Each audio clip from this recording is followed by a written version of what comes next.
Assalamualaikum warahmatullahi wabarakatuh. Ketemu lagi di Jag Channel ya.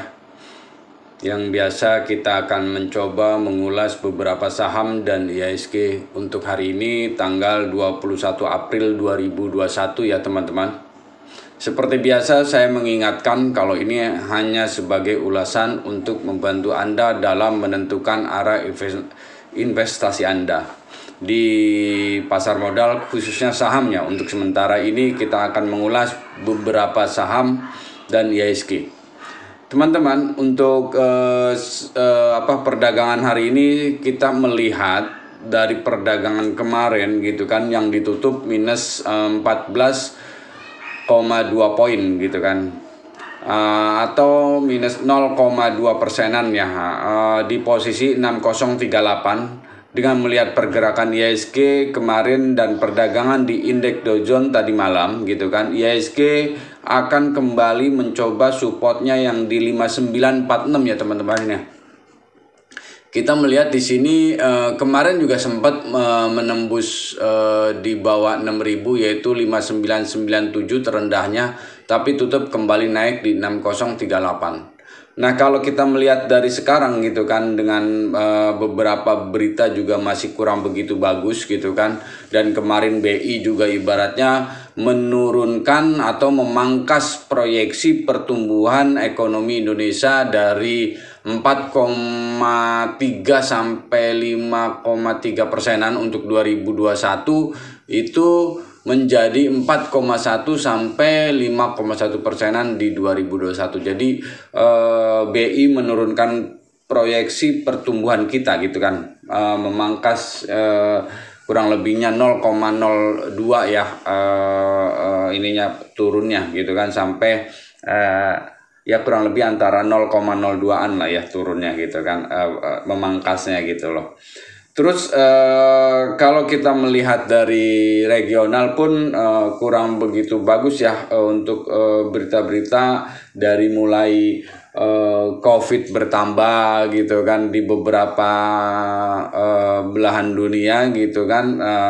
Terus di Amerika pun ada peningkatan gitu kan dari yang terinfeksi COVID-19 ini ya. Terus kita melihat dari pergerakan IHSG pun ini kan sudah keluar dari area EMA 10-nya gitu kan, dan posisi dia tutup di 6038 ini gitu kan.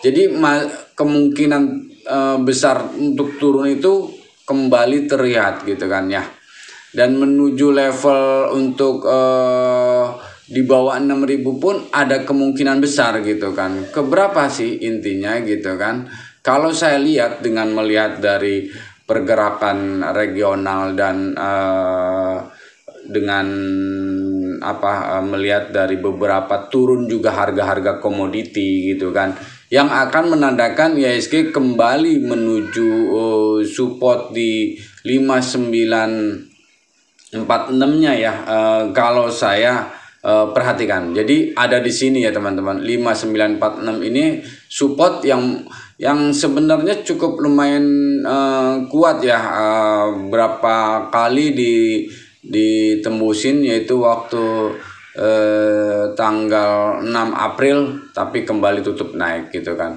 Begitu juga waktu di sini tanggal 12 April juga bertahan gitu kan, dan di posisi tanggal 13 juga gitu kan, dan besoknya kembali naik gitu ya. Jadi di 5946 ini harusnya bisa bertahan ya, tidak akan break lagi kembali, kecuali posisinya regionalnya pun tidak memungkinkan untuk besok ataupun lusa gitu kan, masih kurang begitu bagus, dan pertumbuhan di kitanya pun misalnya beberapa laporan, karena sekarang mulai siklusnya laporan keuangan ya, jadi orang fokus menuju atau melihat dari beberapa sektor atau emiten-emiten perusahaan-perusahaan yang melaporkan keuangannya di posisi kuartal pertama gitu kan. Ini adalah penentu dari posisi untuk berikutnya gitu loh. Jadi di mana posisi kuartal pertama ini adalah 1 tahun dari kita kena COVID gitu kan, di Maret sebelumnya, dari kuartal pertama 2020 itu kan masih belum kena gitu kan. Nah, coba kita bandingkan dengan yang sekarang 1 tahun setelah kita kena COVID gitu kan. Apakah lebih baik dari kuartal pertama 2020? Nah, jika sudah mulai lebih baik, maka itu mulai adanya pertumbuhan dari sektor-sektor itu gitu kan, dari perusahaan itu sendiri gitu loh. Jadi kita sekarang lebih fokus ke laporan keuangan beberapa emiten yang sudah melaporkan, seperti kemarin IRA ya, yang melaporkan keuangan per kuartal pertama kenaikannya cukup lumayan signifikan gitu kan. Maka sahamnya pun untuk IRA naiknya cukup lumayan ya, 2 hari berturut-turut gitu kan. Nah, untuk yang lainnya KF dan INAP mungkin juga itu akan mengikuti kemungkinan besar untuk laporan keuangannya gitu kan ya. Jadi teman-teman, sementara ini kita fokus melihat bagaimana proyeksi dari laporan-laporan keuangan yang dilaporkan ke Bursa Efek gitu kan, dari beberapa emiten yang sudah melaporkan nantinya, dan kita tunggu laporan-laporan keuangan berikutnya dari beberapa emiten yang belum melaporkan gitu loh. Oke teman-teman, kita setelah kita melihat dari IHSG gitu kan, yang kemungkinan besar hari ini lebih condong melemah gitu kan, dan arahnya lebih kemungkinan bisa sampai ke 5946-an gitu kan. Nah, kita melihat ada juga peluang-peluang saham, di antaranya di BRMS ya, yang masih ada kemungkinan untuk bisa menguat gitu kan. BRMS sendiri kemarin berhasil tutup di 83, tertingginya di 84 gitu kan. Seperti dari hari-hari sebelumnya saya bilang BRMS dari di sini di 74 gitu kan, besoknya lusanya naik gitu kan, dan terus naik ya sampai posisi sekarang 83-an ya. Saya masih rekomendasi untuk BRMS, di mana seperti biasanya saya mengingatkan kembali, kalau BRMS ini setelah melakukan reisunya, dia menampung dana 1,6 triliun ini untuk memperbaiki modalnya dia, dan memperbaiki keuangan dia sendiri gitu loh, yaitu diantaranya untuk membayar hutang dan untuk meningkatkan penambangan emasnya dia gitu kan. Dia akan menambah beberapa mesin, dan posisinya dia akan menambah modal ke anak usahanya dia sendiri gitu loh, untuk di pertambangan emasnya gitu kan. Terus berikutnya berapa sih target untuk sementara ya, kita liatin di resistnya 88, kemungkinan sih hari ini harusnya kalau misalnya marketnya mendukung itu bisa tercapai harusnya ya teman-teman ya. Di sini ada resist di antara di 85, 87. Saya kira harusnya 88 bisa capai. Berapa yang range buy-nya antara 80 sampai 83 sih menurut saya menarik ya, jika dia turun kembali ke 80 sampai 83 ya teman-teman. Bisa untuk di spekulasi buy lah intinya di 80 sampai 88. Terus posisi sell-nya antara 88 sampai 93 sih menurut saya insya Allah bisa tercapai ya, antara di situ. Terus berikutnya ada saham Friend ya. Friend pun sama ya teman-teman. Kemarin dia berhasil tutup di posisi 91, mempertahankan posisi di atas EMA 10-nya, dan posisinya tutup di MA 5-nya dia gitu kan di sini. Jadi saya masih tetap rekomendasikan buy untuk posisi Friend gitu kan, di mana dia pun akan melakukan reissue perbandingannya antara 52 banding 1 gitu kan. Yang punya 52 saham lama dapat satu bukti untuk tebus saham gitu kan, atau reissue-nya, bukti reissue-nya gitu kan, untuk menembus satu saham gitu kan. Nah, posisinya berapa sih ininya? Antara posisi penembusannya itu 120 kalau kemarin melihat dari prospektusnya ya, prospektusnya itu antara 120-an lah ya. Nah, 120 kalau kita harga tebusnya 120 gitu kan, ini berarti dia masih ada kemungkinan untuk kembali naik gitu kan ya, walaupun emang ada sekarang ini resist di antara 93 di Bollinger atasnya dia, tapi posisinya masih ada kemungkinan antara 100 sampai untuk targetnya sih berikutnya itu antara di 120 ya, untuk targetnya tetap. Intinya di posisi harga tebus reissue-nya dia gitu kan ya, untuk friend gitu kan. Nah, tapi sebelum itu kan ada resist gitu kan, antara di 93 dia harus bisa lewatin, terus di 100 gitu kan, 105 dan 110-an di antara di situ ya. Oke, berikutnya ada Antam ya teman-teman. Untuk Antam pun walaupun emang pergerakannya agak pelan, tapi Antam ini masih cukup lumayan menarik kalau menurut saya. Walaupun dalam berapa hari ini dia masih bertahan posisinya tutup di atas EMA 10-nya dia gitu kan. Masih mempertahankan. Walaupun kemarin sempat turun lumayan, sempat tembusin EMA 10, tapi dia berhasil tutup di atas, kembali di atas EMA 10 ya.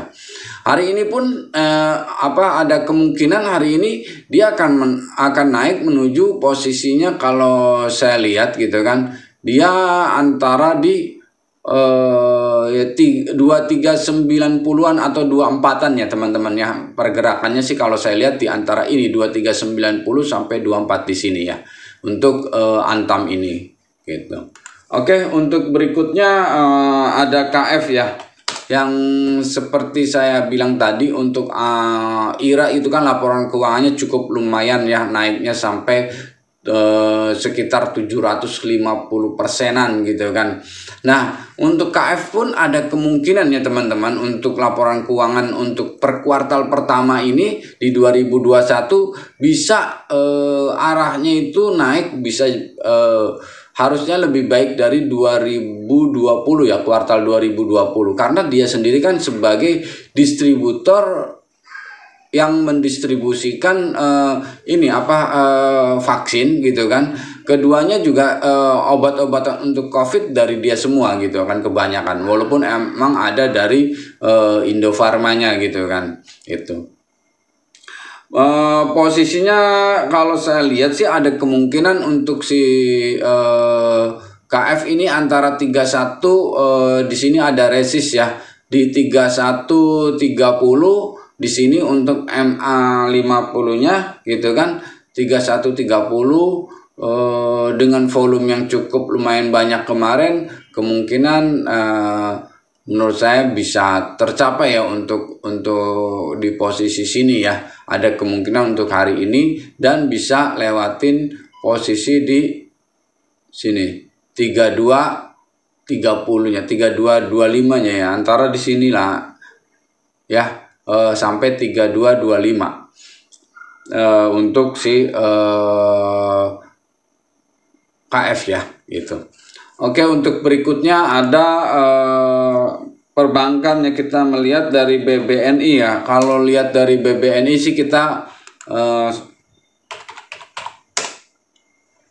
kemarin berhasil tutup di 5925 ya. Sebenarnya kurang begitu menarik ya untuk perbankan untuk sekarang ini. Kenapa? Karena yang kemarin kita melihat dari BI mengeluarkan atau memangkas proyeksi pertumbuhan ekonomi Indonesia ke posisi 4,1 sampai 5,1 gitu kan. Itu menandakan kemungkinan besar kredit pun akan sulit tercapai gitu kan, target kreditnya ini gitu kan. Jadi sementara ini seperti kayak BRI kan turun gitu kan, kita melihat BRI turun, BBCA turun, karena dari penurunan proyeksi ini atau pertumbuhan dari kita, itu ada kemungkinan ya target untuk kredit pun bisa jadi sulit untuk tercapai gitu ya. Itu. Terus berikutnya kita melihat ada Indofood ya teman-teman ya, Indofood ya. Yang sementara ini kita sudah melihat dia 1,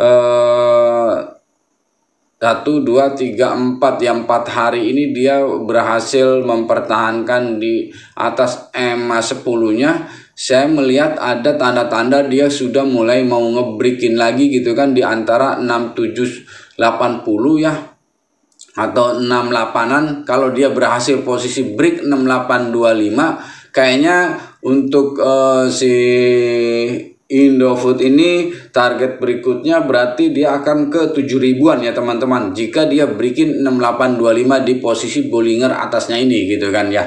Itu teman-teman.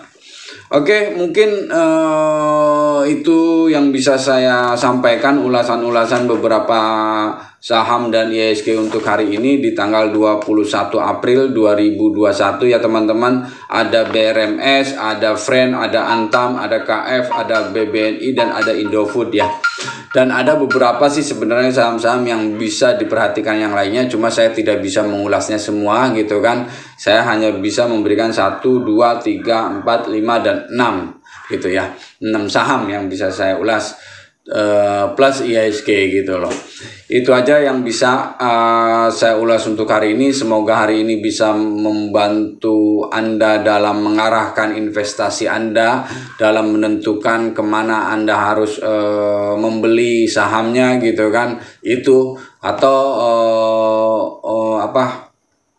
sebagai pandangannya Anda dalam menentukan arah investasi Anda gitu kan ya teman-teman. Semoga bermanfaat ulasan ini, semoga Anda sukses selalu dan cuan selalu. Oke, terima kasih. Sekian dulu dari saya. Wassalamualaikum warahmatullahi wabarakatuh.